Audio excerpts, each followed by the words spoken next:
Today I'm going to show you how to make this handy little zipper pouch.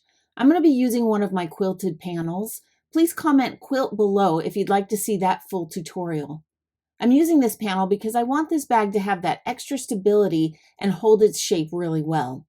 To start with, I don't like my zippers to be sewn into the side seams, so I always add a fabric tab to each end. I'm going to sandwich one side of my zipper between the outer panel and the inner lining. Then I'm going to stitch that all the way across. Now turn it right side out and top stitch that seam to keep everything lying flat and clean. And repeat that on the other side, sandwiching the outer panel and the inner lining around the other side of the zipper.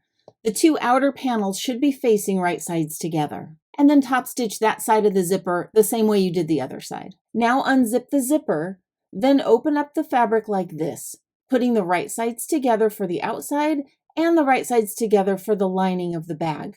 You're going to sew all the way around and leave this space open at the bottom of the lining fabric. I'm going to cut a 1-inch square off all 4 corners.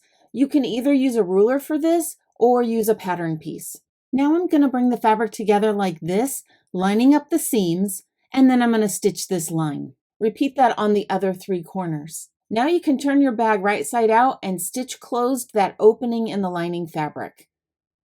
And look at that, you're done. Such an easy little zipper bag with so many uses. Thanks so much for watching. Be sure to like and subscribe for more full projects and other great sewing tutorials coming soon.